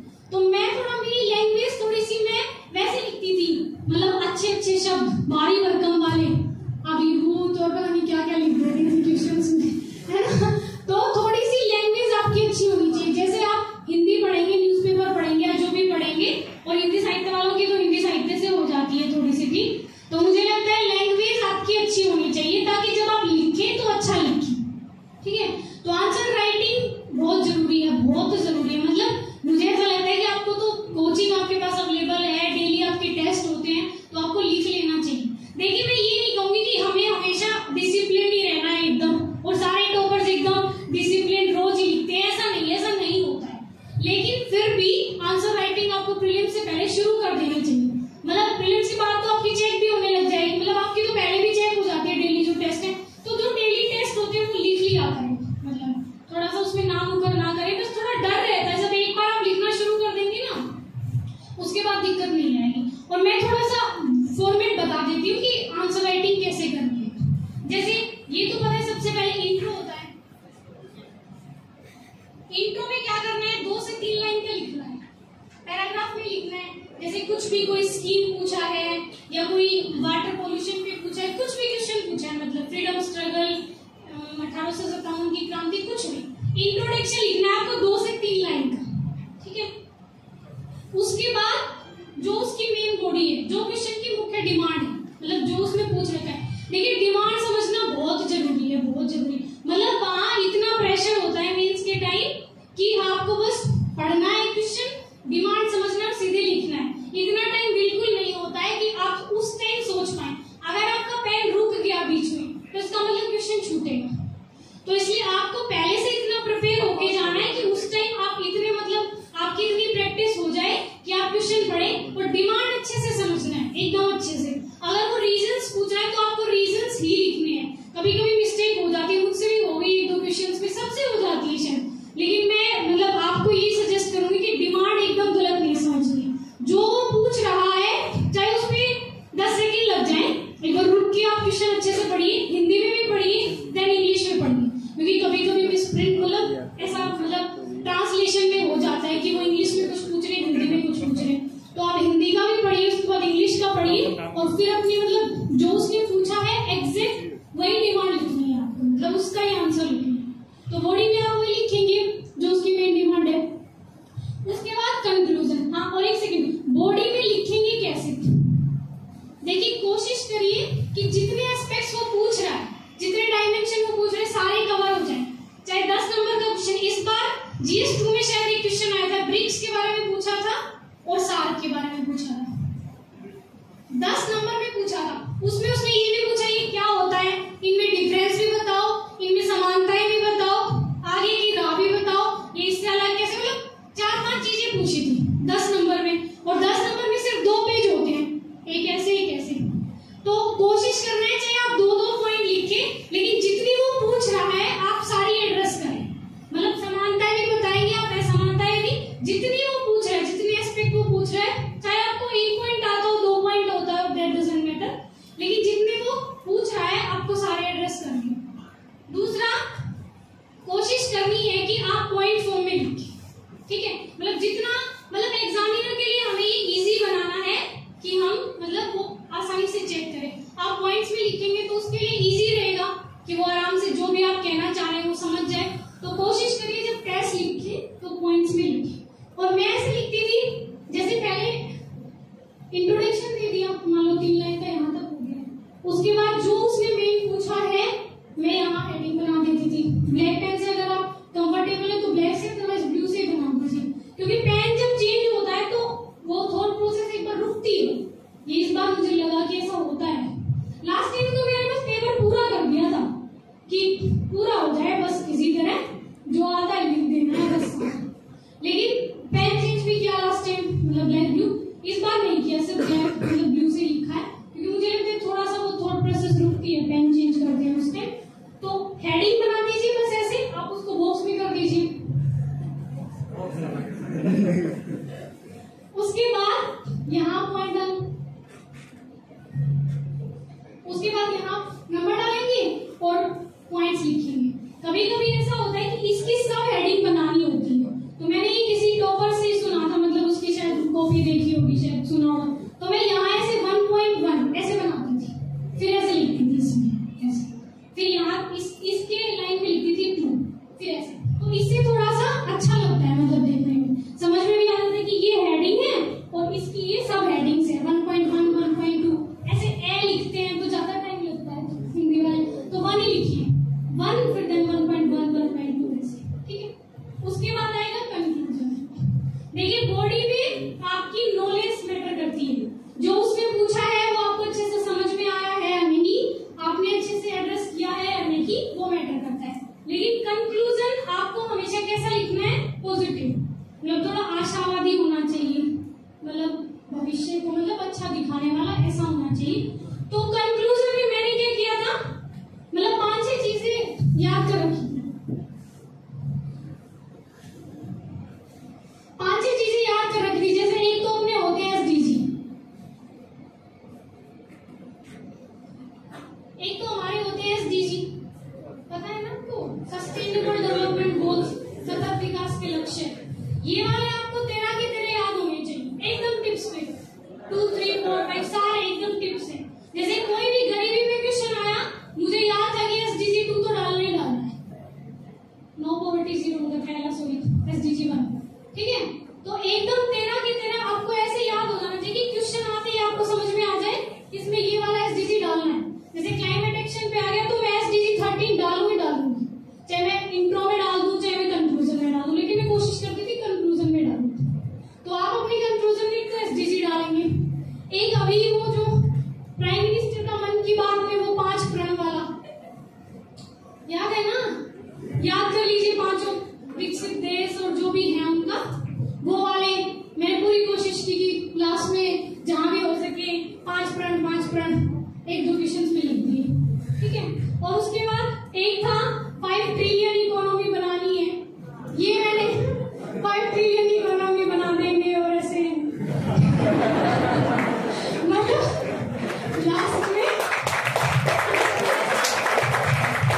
थोड़ा सा आशावादी होना चाहिए। और भी थे मतलब ऐसे 4-5 मुझे अभी याद नहीं आ रहे हैं, मतलब ऐसे जो भी आपको पॉइंट मिलेगा आपको न्यूज़पेपर से मिल जाएंगे, या मैंने किसी टॉपर की कॉपी से और देखा था कि पता नहीं किसी से देखा था कि वो कोई बुक डालते थे।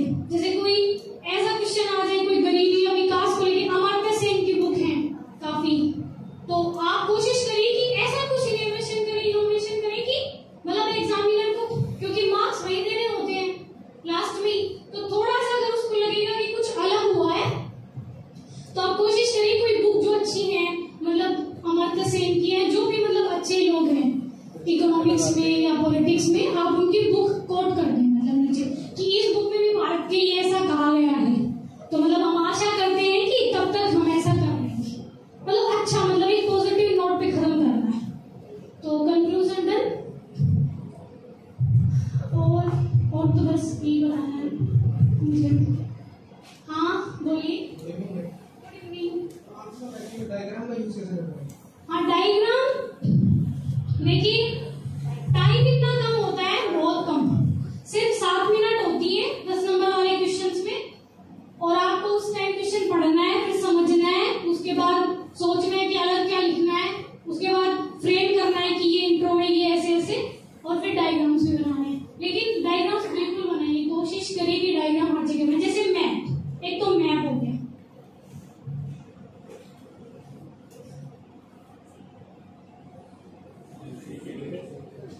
एक तो मैप वर्ल्ड का भी और इंडिया का भी, मतलब दोनों मैप आप एकदम ऐसे कर लीजिए कि 2 मिनट में बना के 2 सेकंड में। शुरू में थोड़ी दिक्कत आएगी, मैं देख के बनाती थी 1-2 बार, लेकिन 2 बार मतलब 4-5 बार मैंने प्रैक्टिस की और फिर 1-2 टेस्ट में यूज किया तो मतलब हो गया, फिर वो अपना हाथ ऐसा फ्री हो जाता है एकदम मैप पे। तो वर्ल्ड वाला भी, वर्ल्ड का भी आपको एकदम मतलब एग्जैक्ट नहीं बनाना है कि आपको ड्राइंग बनानी है, ऐसा कि हाँ समझ में आ जाए कि हाँ ये वर्ल्ड का मैप है,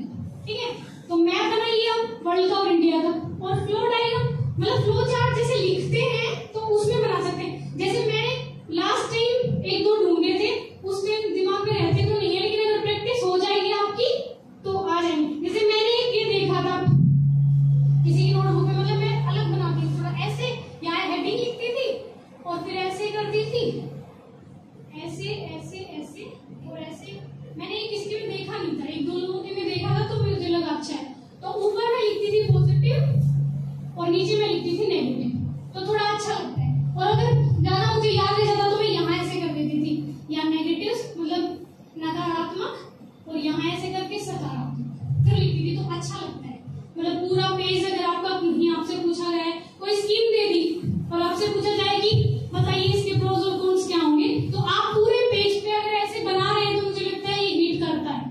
तो ऐसे डायग्राम्स जो मतलब अच्छे, एक ये में बनाती थी, एक ऐसे बनाती थी कि यहाँ मतलब जैसे टॉपिक लिख दिया, जैसे ये पेज होता है ऐसे यहाँ मैं टॉपिक लिख देती थी और फिर ऐसे 1 2 3 फिर जैसे याद आते रहते थे पेपर में, क्योंकि पहले से तो सोचते नहीं, लिखते रहते याद आते रहते, तो मैं बढ़ाती रहती थी ऐसे करके ऐसे। तो ये वाला एक और होता ही है, और तो सिंपल होता ही है कि यहाँ एडिंग डाल दो 1 2, ये सबसे इजी है। जब लास्ट में एकदम 4-5 क्वेश्चन बचे और एकदम घसीट के लिखना है तो उसमें लास्ट में तो ऐसे ही होता है, टाइम इतना कम रहता है। और इथिक्स वाले पेपर में तो बहुत मतलब टाइम का ये है कि इस बार भी मेरा कंप्लीट नहीं हुआ, एक पे क्वेश्चन 10 नंबर का रह ही रहा हो, क्योंकि थोड़ा सा टाइम का इशू रहता है इथिक्स में। और इस बार शायद थोड़ा लेंथी पेपर था, सबका ही छूटा है, तो आप कोशिश करिए कि पेपर छूटे ना किसी भी हालत में, मतलब थोड़ा चाहे लास्ट में। इस बार मेरे को लगा कि थोड़ा भर भर के लिखना है, तो मैंने दोनों पेज फुल यहाँ तक लिखा इस वजह से वो एक छूट गया। लेकिन आप कोशिश करिए कि लिखे तो अच्छा, मतलब मैंने बात की ऐसे टॉपर से जो जिनको अच्छे मार्क्स मिले थे मेंस में, तो सबने ये बोला कि भर के लिखना है, यहाँ तक लिखना है। उसको लगना चाहिए कि भाई इतना था इसको तो मतलब लिख देना है पूरा। जब तक आपका चल रहा है पेन, आप कोशिश करिए कि पूरा लिखें, ठीक है। लास्ट में फिर देख लेना है कि अगर टाइम आपको लगे कि कम पड़ रहा है तो फिर छोड़ दीजिएगा, थोड़ा कम कर दीजिए। लेकिन मैंने चीज में छोड़ा ही नहीं, मुझे लगा पूरा लिखना है, फिर छूट गया इस चक्कर में। तो आप ऐसा मत करिए, मतलब कोशिश करिए कि पेपर पूरा हो जाए। ओके, यस यस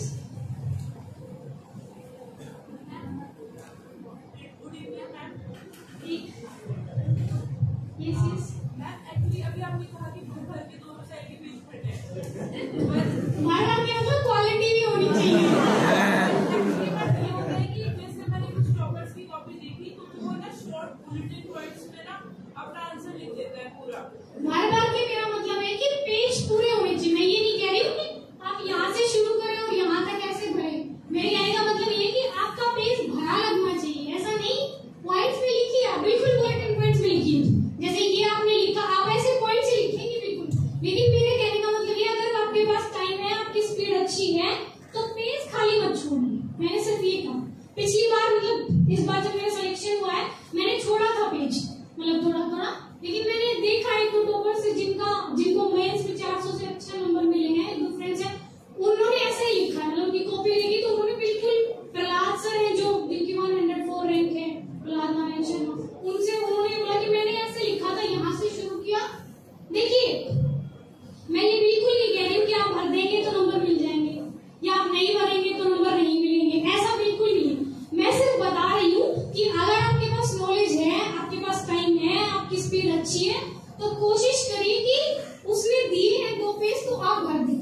मतलब ऐसा नहीं है कि घिच-पिच हो जाए, और ऐसे नहीं, पॉइंट्स में लिखिए लेकिन पेज पूरे हो जाने चाहिए, मेरा ये अर्थ कहने का। और मैम जैसे 150 वर्ड का 10 मार्क्स का जो होता है ना वो लिखना पड़ता है, और उसमें कई टॉपर्स ने 60 70 80 वर्ड्स तक ही कर रखा है, कंप्लीट हो गया उसमें उसका आंसर। तो मैम ऐसा भी कर सकते हैं क्या? नहीं, देखिए अगर उसने 150 दिया है तो आपका 130 हो जाए या 160 हो जाए, वो हो सकता है, लेकिन 60-70 नहीं, मुझे नहीं लगता है। मैम पर उन्होंने सारे डायमेंशन कवर कर रखे थे, वो जो पॉइंट्स थे 60-70 वर्ड्स में आप डायमेंशन सारे कैसे कवर कर लेंगे? देखिए कभी कभी ऐसे भी हो जाता है कि यूपीएससी टेस्ट सीरीज में जैसे क्वेश्चन पूछे जाते हैं उससे अलग पूछता है। आपको अगर लगे कि आपके सारे डायमेंशन कवर हो गए हैं, आपके 60-70 में कवर हो गए, लेकिन फिर भी अगर उसने 150 की लिमिट दे रखी है तो आप आसपास रहिए। मुझे नहीं लगता आपको 60 पे समझ जाना चाहिए, मतलब 60 तो लेस देन हाफ हो गया ना, 150 से बहुत कम हो गया। तो मुझे देखिए पर्सनली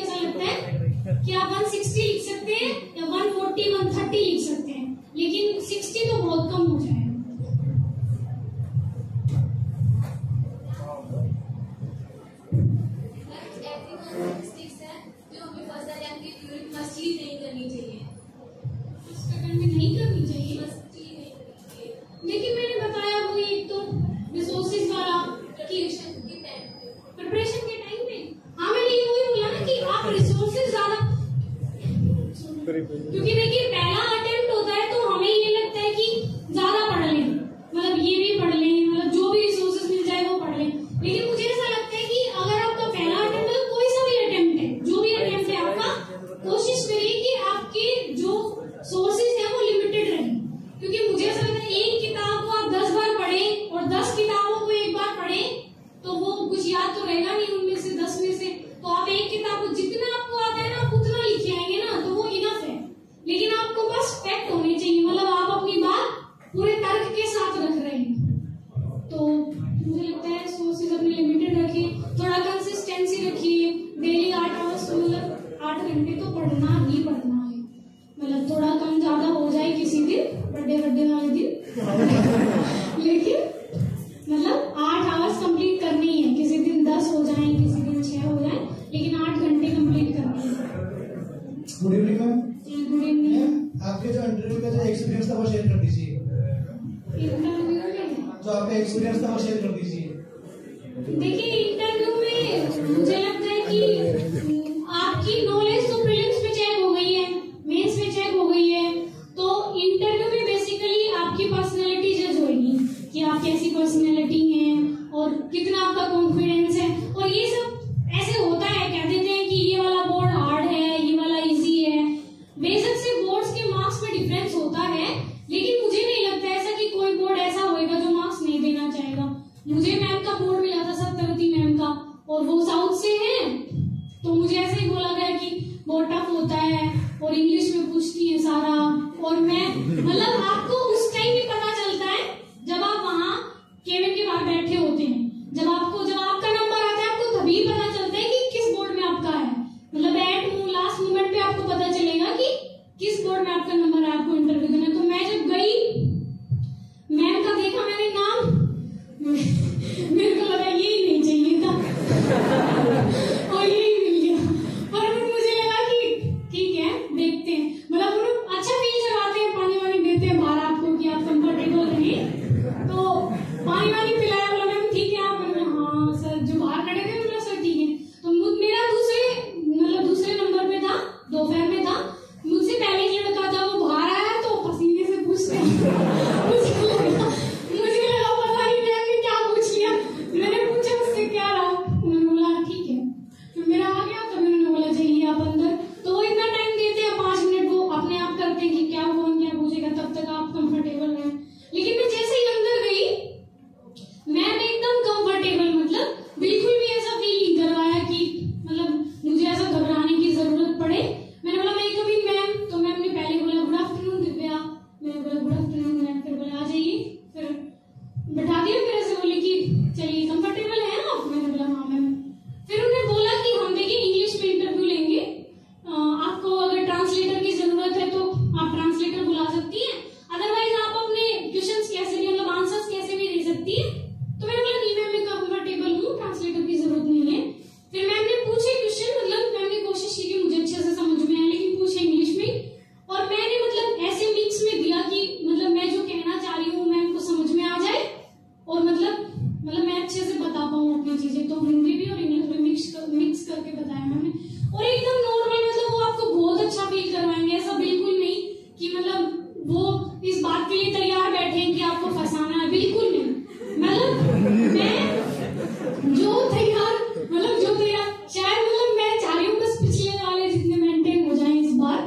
तो मतलब मैं जो तैयार करके गई थी मोस्टली उसमें से पूछा, कुछ अलग भी पूछा, लेकिन नॉर्मल। अगर आपको नहीं आ रहा है तो आप सॉरी बोल दीजिए कि ma'am sorry I am not comfortable, तो वो ठीक है, वो नेक्स्ट क्वेश्चन पे मूव कर जाते हैं। लेकिन अच्छा होता है, मतलब घबराने की जरूरत नहीं है उससे।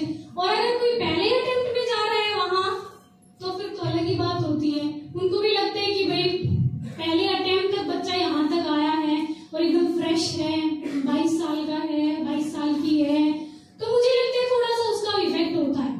और उसके बाद तो फिर आपकी पर्सनैलिटी चेक होती है, आप जो भी बोले बस कॉन्फिडेंस से बोले। और इंटरव्यू के टाइम तक आप इतना पढ़ लेते हैं कि मतलब नॉलेज की तो कोई दिक्कत नहीं आएगी, बस आपको कॉन्फिडेंस से बोलना है। अगर आपको नहीं आता है तो उनको ऐसे मतलब भटकाना नहीं है कि नहीं मतलब कुछ भी बोल रहे हैं। अगर आपको नहीं आ रहा है कोई क्वेश्चन का आंसर, तो आप सिंपली बोलिए सॉरी मैम या सॉरी सर,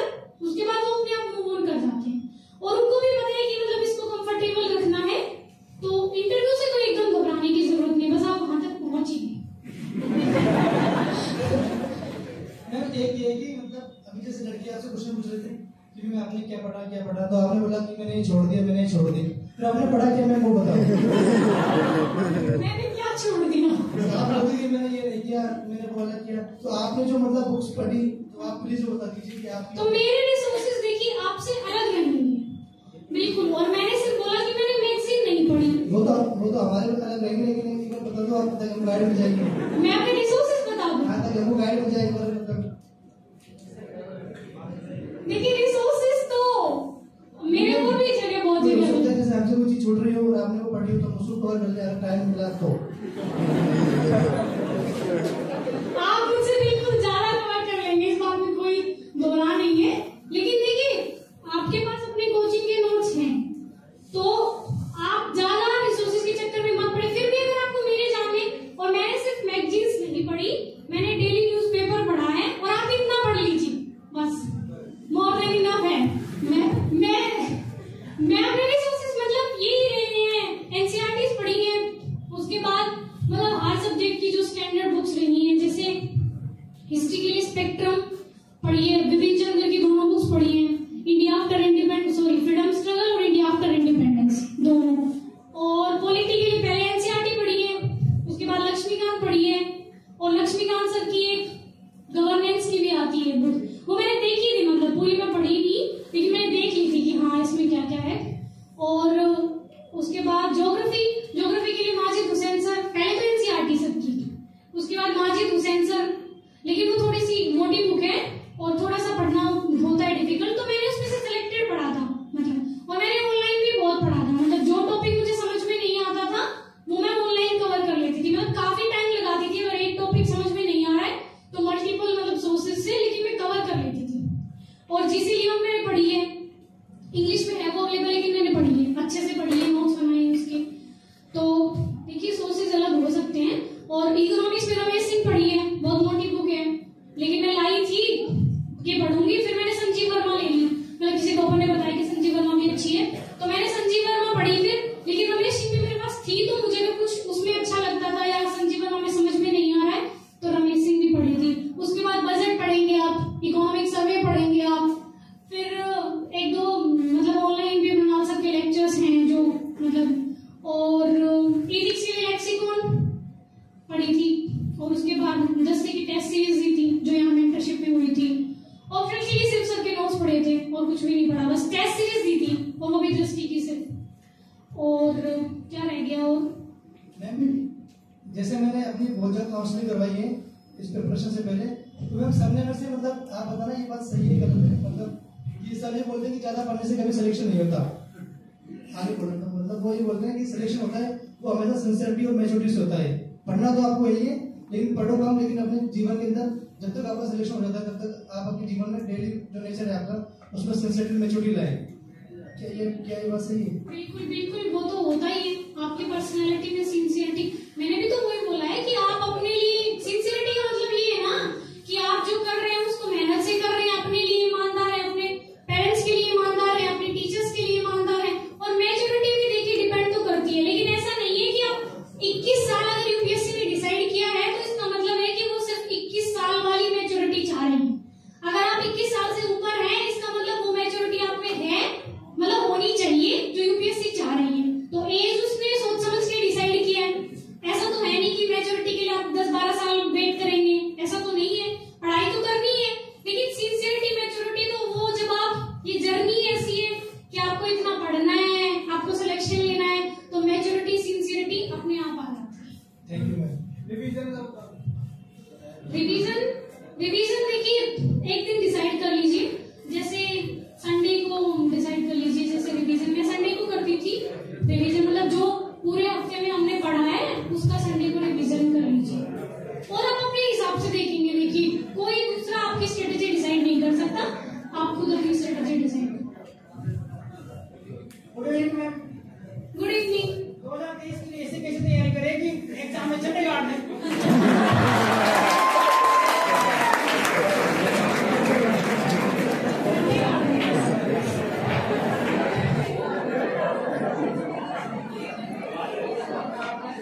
झंडे तो तभी करेंगे जब आप में वो सिंसियरिटी मैच्योरिटी होगी।